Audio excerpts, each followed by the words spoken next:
আল্লাহ পাক যে পবিত্র কোরআন নাজিল করেছেন,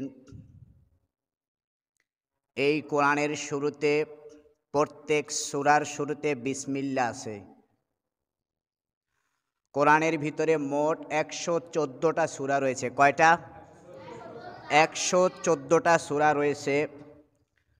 তার ভিতরে ১১৩টা সূরার শুরুতে বিসমিল্লাহ আছে, একটা সূরার শুরুতে বিসমিল্লাহ নাই। সেই সূরাটার নাম আপনারা বলতে পারবেন?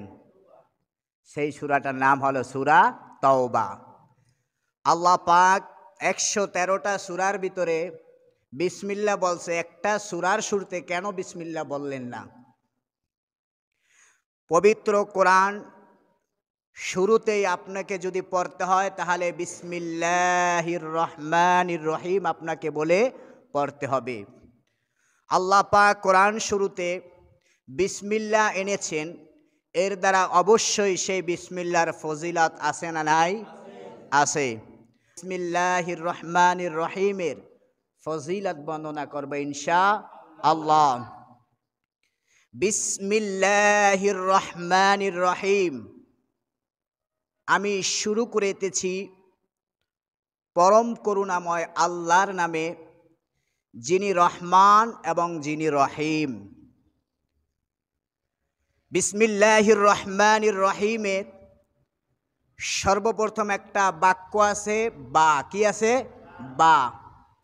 আল্লাহ পাক আরবি হরফ ২৯টার মধ্যে থেকে বাকে কেন পছন্দ করলেন? কারণ আছে না নাই? কারণ আলিফ তো আগে হওয়া দরকার ছিল, কিন্তু বিসমিল্লাহ হলো কেন? আমরা সকলে জানি হজরতে আদম আলাইহিস সালাতু ওয়াস সালাম থেকে নিয়া কিয়ামত পর্যন্ত সর্বশেষ যে ব্যক্তি আসবে, সেই ব্যক্তি থেকে নিয়ে আদম পর্যন্ত সকল মানুষের রূহকে আল্লাহ একদিনে নাজিল করেছেন, সৃষ্টি করেছেন, ঠিক কিনা? কিন্তু আসার ক্ষেত্রে পার্থক্য রয়েছে। এরকম সিরিয়ালভাবে কিয়ামত পর্যন্ত আসবে। তাহলে আল্লাহ পাক কেন বা দ্বারা শুরু করলেন? আল্লাহর নবী হাদিসের ভিতরে বলেছেন, আল্লাহ পাক যখন সমস্ত মানুষের রূহকে যখন তিনি সৃষ্টি করেছিলেন, আল্লাহ পাক আলমে আরোহার ভিতরে আল্লাহ পাক সকল মানুষকে উদ্দেশ্য করে বলেছিলেন, আলাস্তু বিরব্বিকুম, আমি তোমাদের রব নয়, ঠিক কিনা? এটা হাদিসের ভিতরে বিশ্বনবী বলেছেন। আল্লাহ পাক সকল মানুষকে উদ্দেশ্য করে, মুসলমান, কাফের, বেঈমান যত মানুষ ছিল পৃথিবীর মধ্যে, কিয়ামত পর্যন্ত যত মানুষ আসবে, সেই সময়ের ভিতরে কে কাফের হবে এটা লেখা ছিল? বলেন। কে মুশরিক হবে সেটা লেখা ছিল? কে বৌদ্ধ হবে সেটা লেখা ছিল? লেখা ছিল না। বরং মানুষ পৃথিবীর মধ্যে এসে মানুষ ভাগ হয়েছে, ভাগ হতেছে। এই জন্য আল্লাহ নবী সাল্লাল্লাহু আলাইহি সাল্লাম বলেছেন, সমস্ত রূহকে আল্লাহ রাব্বুল আলামিন লক্ষ্য করে বলেছিলেন, আলাস্তু বিরব্বিকুম, আমি তোমাদের কি রব নয়? তখন সর্বপ্রথম মানুষ যে উত্তরটা দিয়েছেন সেটা বা দ্বারা। কি দ্বারা? বা দ্বারা। সকলেই বলেছিল, বালা, হা, আপনি আমাদের রব। সকল মানুষ সেই সময় বলেছিল, বালা, হা, আপনি আমাদের রব। আল্লাহ রাব্বুল আলামিন মানুষের জবান থেকে সর্বপ্রথম যে বাক্য বের হয়েছিলেন, বা, আল্লাহ পাক তার পবিত্র কোরআনুল কারীমকে তিনি বা দ্বারা শুরু করেছিলেন, যাতে করে মানুষদেরকে মনে করিয়ে দিতে পারে, আল্লাহ পাক, ও মানুষ, তুমি সেই আমলে আরোহার ভিতরে যে বা উচ্চারণ করেছিলে, সেই বা আমি কোরআনের ভিতরে এনেছি। অর্থাৎ আমি এই কোরআনের ভিতরে যেই বিধিবিধান নাজিল করেছি, সেই বিধিবিধান যেন তোমরা যথাযথ মানতে পারে, জন্য আমি বা এনেছি। বা দ্বারা মানুষকে, সেই সাক্ষী যে মানুষ দিয়েছিল, সেই বা দ্বারা আল্লাহ এখানে মানুষদেরকে স্মরণ করিয়ে দিয়েছেন। আবার কেউ কেউ বলেছেন, বাপ এটা সঙ্গ অথবা নৈকটবর্তী পৌঁছায় দেয়। এই কোরআন যদি কেউ পড়ে, যদি এই কোরআন কেউ যদি মানে, পৃথিবীর মধ্যে সেই জ্ঞানী ব্যক্তি হোক, চাই সে বৈজ্ঞানিক হোক না কেন সকল মানুষে আল্লাহর নিকটবর্তী হতে চায়, চায় কিনা বলেন? চায়। এই বা মানুষকে আল্লাহর নৈকটবর্তী পৌঁছার জন্য আল্লাহ এই বিসমিল্লাহর শুরুতে আল্লাহ বা এনেছেন। এই বা মানুষের একটা সর্বপ্রথম বাক্য। সর্বপ্রথম কি বাক্য? সকল মানুষেই এই বা দ্বারা তার জবানকে চালু করেছেন। জবান তার চালু করার কারণে আল্লাহ পাক এই কোরআনকে বা দ্বারা শুরু করেছেন। এখন কথা হলো, এই যে বিসমিল্লাহর ভিতরে তিনটা নাম রয়েছে। কয়টা? তিনটা।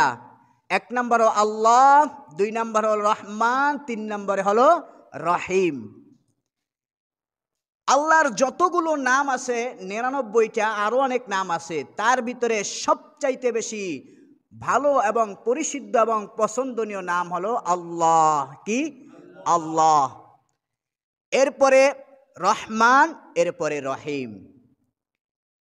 এই তিনটা নাম আল্লাহ পাক যে কোরআনের ভিতরে যে বর্ণনা করেছেন, এই তিনটা নামের মহত্বে আল্লাহ রাব্বুল আলামিন 30 পারা কোরআনের ভিতরে বর্ণনা করেছেন। সুবহানাল্লাহ। এই তিনটা নামের এই যত মহত্ব বরত্ব 30 পারা কোরআনের ভিতরে আল্লাহ কি করেছেন? উল্লেখ করেছেন। তাহলে আল্লাহ পাক এই তিনটা শব্দকে কেন বিসমিল্লাহর ভিতরে উল্লেখ করলেন? আরও তো শব্দ আছে, নাই? আরও অনেক শব্দ আছে। বলে দুনিয়া এবং আখিরাতের ক্ষেত্রে তিনটা বস্তুতে পরিলক্ষিত হয়। তিনটা বস্তু, যেমন মানব জীবনের তিনটা স্তর রয়েছে। কয়টা? তিনটা। এক নাম্বার ছোটবেলা। কি বেটা? ছোটবেলা। দুই নাম্বার যৌবনকাল, তিন নাম্বার বার্ধক্যকাল। ঠিক তেমনিভাবে মানুষের মর্যাদার ক্ষেত্রেও তিনটা স্তর রয়েছে। কয়টা? তিনটা। হয় সে ধনাঢ্য, না হয় সে দরিদ্র, না হয় সে নিঃস্ব। না হয় সে কি? নিঃস্ব। এরপরে সময়ের ভিতরেও তিনটা স্তর রয়েছে। কয়টা? তিনটা। এক নম্বরে জীবনযাপন কাল, হয় নিদ্রাকাল, না হয় মৃত্যুকাল।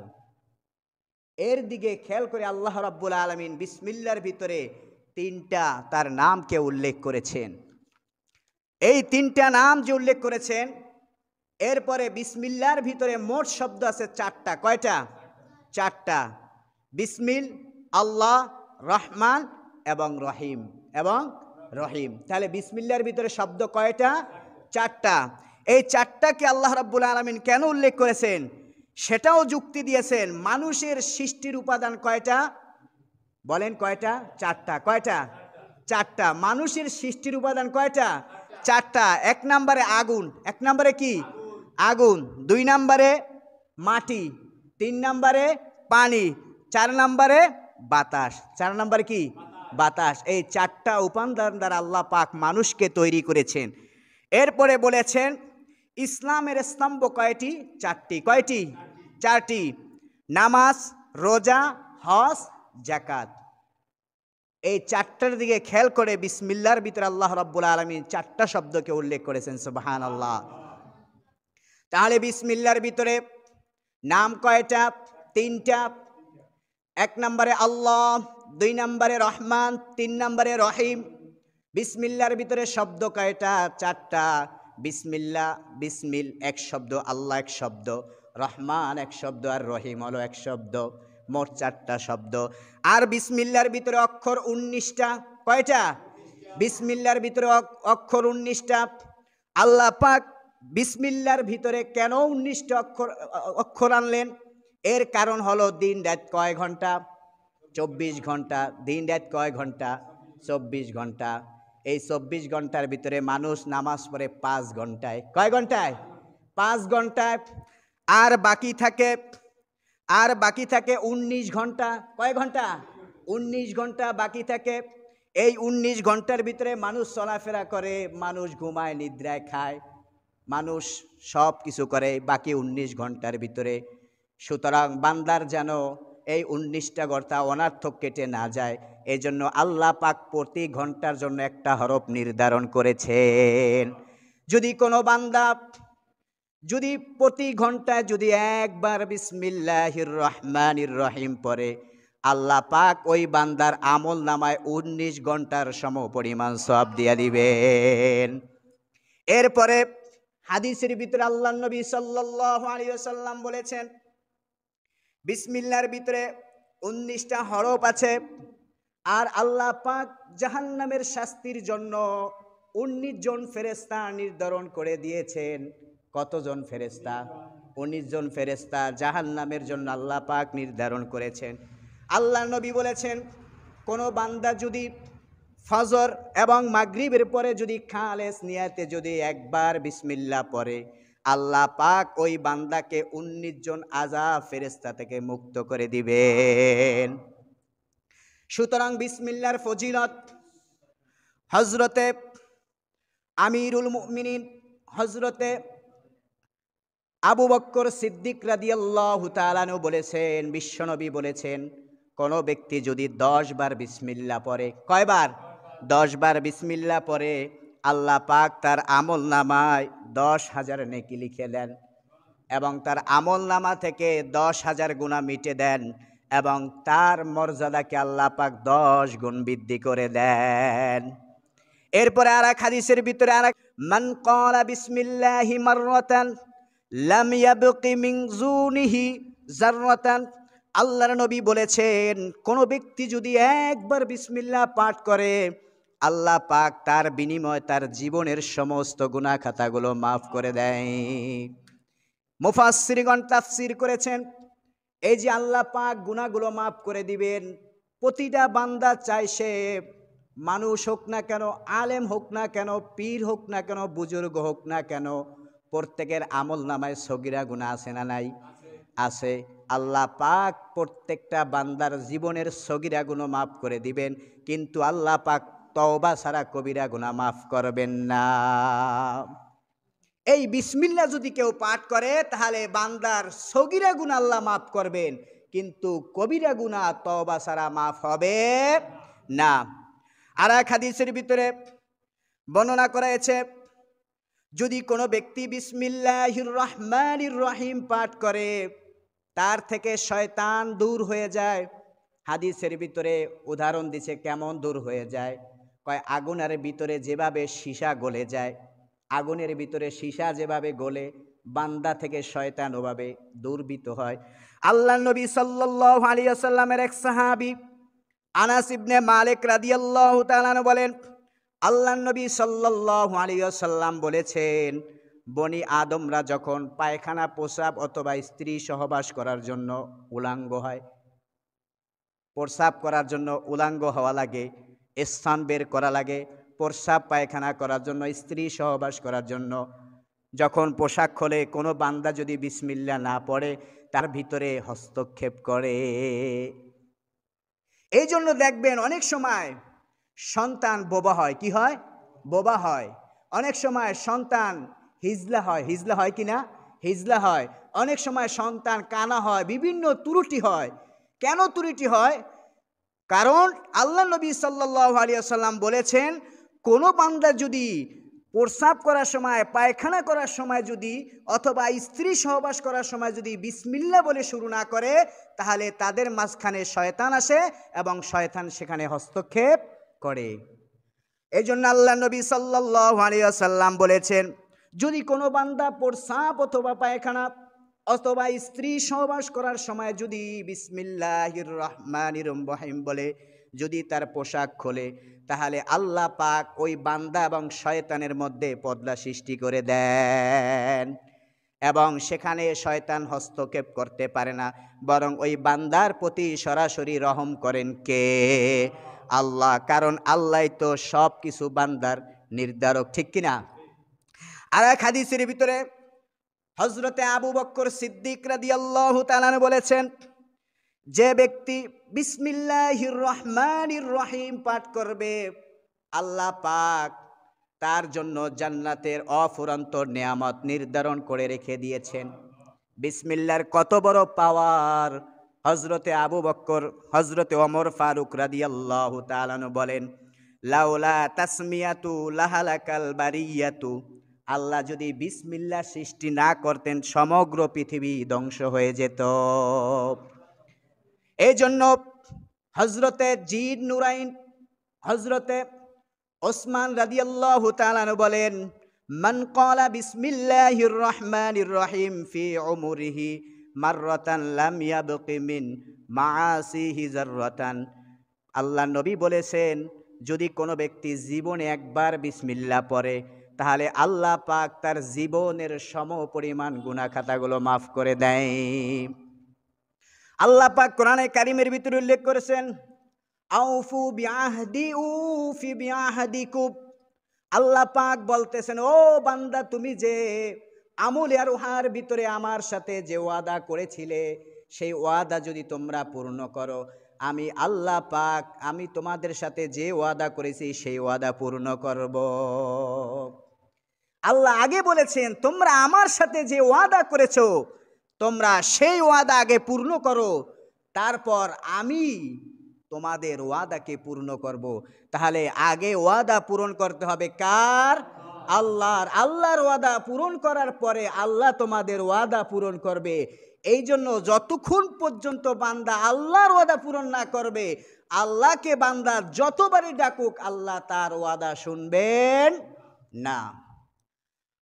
এই যে বিসমিল্লাহির রহমানির রহিম, এটা যে কত বড় একটা পাওয়ার, সুপার একটা ইবাদত, একটা আমল।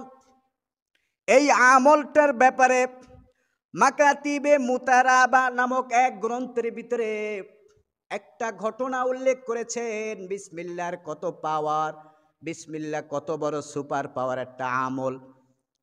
ওই জামানার একজন ওলিয়ে কামেল কুতুবুল আলম বিশিরে হাফি রহমাতুল্লাহ আলাই একজন জবরদস্ত একজন অলি ছিলেন, পীর ছিলেন। ওই পীরের ইতিহাস খুঁজে দেখলে দেখা যায় তিনি এক সময় পীর ছিলেন না, বরং তিনি নাজ নেয়ামত এবং মদ পানে অভ্যস্ত ছিলেন। তিনি সর্বদা মদ পান করতেন এবং নাজ নেয়ামত গানের ভিতরে, মজলিসের ভিতরে তিনি সর্বদা লিপ্ত থাকতেন। ওই আল্লাহর ওলি একদিন হঠাৎ করে মদের স্তরে যাইতেছিলেন, মদ পান করার জন্য মদখানা যাইতেছিলেন। পথিমধ্যে দেখতেছেন বিসমিল্লাহির রহমানির রহিম একটা কাগজের টুকরা পথের মধ্যে পড়ে রয়েছে। ওই ব্যক্তি কি করলেন, কাগজের টুকরাটা উঠিয়ে কাগজের টুকরা থেকে ময়লা দূর করে পবিত্র করে তার দুই চোখে লাগালেন। দুই চোখে লাগিয়ে সে ওই কাগজের টুকরাকে একটা পবিত্র স্থানের ভিতরে রেখে দিলেন। সে রেখে দিয়ে সে তার মদের আড্ডাখানায় চলে গেল। এদিক দিয়ে আল্লাহ পাক ওই জামানার সবচেয়ে বড় ওলি ছিলেন হাসান বসরি রহমাতুল্লাহ আলাইহির নাম আমরা শুনেছি কিনা? হাসান বসরি তিনি একজন আল্লাহর ওলি ছিলেন। আল্লাহ পাক হাসান বসরির কাছে গাইবি আওয়াজ দিলেন, ও হাসান, তুমি অমক মদের আড্ডাখানায় যাও, সেখানে আমার এক বান্দা আছে বিশিরে হাফি নামে, ওই বান্দাকে আমার সুসংবাদ শোনাইয়া দাও। বিশেষ সেই জমানার বড় পীরকে মদের আড্ডাখানায় দেখে মানুষ বললেন, ও বড় পীর, আপনি কেন এখানে এসেছেন? এখানে তো মানুষ মদ পান করে, এখানে মানুষ মদ খায়, আপনি তাড়াতাড়ি এখান থেকে বের হয়ে যান। কারণ আপনি যদি এই মদের আড্ডাখানায় থাকেন তাহলে আপনিও অপবিত্র থেকে অপবিত্র হয়ে যাবেন, তাড়াতাড়ি বের হয়ে যান। এরপরে হাসান বসরি ডাক দিয়া বললেন, ও ভাই, আমি তো এখানে আমার নিজের ইচ্ছে আসি নাই যে আমি এখান থেকে চলে যাব, আমাকে পাঠিয়েছে স্বয়ং আল্লাহ। স্বয়ং আল্লাহ আমাকে পাঠাইছেন। বিশিরে হাফি কোথায় তাকে দেখাইয়া দাও। বিশিরে হাফির কাছে আমি যাব। তার সঙ্গীরা বলো, বিশিরে হাফি তো ওই জায়গায় পড়ে রয়েছে। হাসান বসরি গিয়া দেখতেছে বিশিরে হাফি মদ পান করে মাতাল অবস্থায় পড়ে রয়েছে। কিছুক্ষণ পর তার হুশ আসলো। এরপরে বিশিরে হাফিকে হাসান বসরি সুসংবাদ শোনালেন আল্লাহর পক্ষ থেকে যে আল্লাহ পাক তোমাকে নেওয়ার জন্য পাঠাইছেন, তাড়াতাড়ি চলো আল্লাহর দরবারে। হাসান বসরি বিশিরে হাফিকে নিয়ে আল্লাহর দরবারে আসতে লাগলেন, ফিরে আসতে লাগলেন। এমন সময় আল্লাহ পাক বিশিরে হাফির কাছে গাইবি আওয়াজ দিলেন, ও বিশিরে হাফি, তুমি যে আমার নামের সম্মান করেছো, এই জন্য আমি আল্লাহ পাক তোমার নামকে সম্মান করেছি। এরপরে আল্লাহ পাক নাজিল করতেছে, ওই যে বিসমিল্লার কাগজের টুকরাটা তুমি উঠিয়ে ওই টুকরা থেকে তুমি যে ময়লা পরিষ্কার করেছো, পবিত্র স্থানে রেখেছো, আমিও আল্লাহ পাক তোমার জীবনের গুনাহ থেকে পবিত্র করে আমি তোমাকে একজন খাঁটি মুমিন বানাইয়া দিলাম। ইতিহাসের পাতায় দেখা যায় আল্লাহ পাক ওই বিশিরে হাফিকে নিকৃষ্ট স্থান থেকে উঠে জমানার অলি বানিয়েছেন।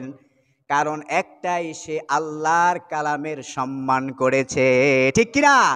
শুধুমাত্র বিসমিল্লার সম্মান, বিসমিল্লার সম্মানে যদি জঘন্যতম পাপীকে যদি আল্লাহ পাক জমানার অলি বানাইতে পারেন, তাহলে কি আল্লাহ পাক আমাদেরকে জাহান্নামের আগুন থেকে কি রক্ষা করতে পারেন কি পারেন না?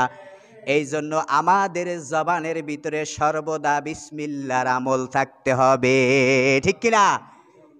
আল্লাহ নবী সাল্লাল্লাহু আলাইহি ওয়াসাল্লাম মসজিদে নববীর ভিতরে এরকম পাশাপাশি সাহাবাদেরকে দ্বীনের তালিম দিতেছে, মজলিসের তালিম দিতেছে।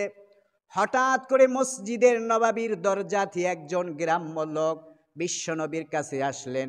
আয়েশা বলতেছেন, ইয়া রাসূলুল্লাহ, আমি অনেক গুনাহগার, আমি অনেক পাপী, সুতরাং আপনি আমার জন্য আল্লাহ পাকের কাছে আমার গুনার জন্য আপনি ক্ষমা চান।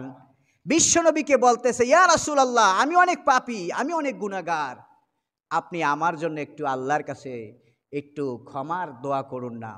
আল্লাহর নবী ডাক দিয়া কয়, ও সাহাবী, আমি শুধু তোমাকে একটা আমল দিব, তুমি কি সে আমলটা করবে নাকি?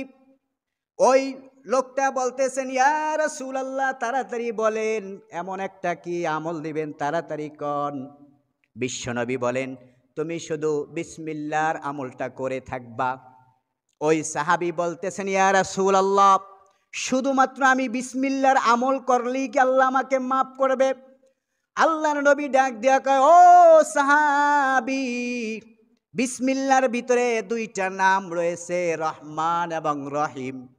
আল্লাহ পাক যদি চায়, কোন মমিন বান্দা যদি বিসমিল্লাহর আমল করে, আল্লাহ পাক ওই রহমান এবং রহিম নামের উসিলায় তাকে জাহান্নাম থেকে রক্ষা করবেন।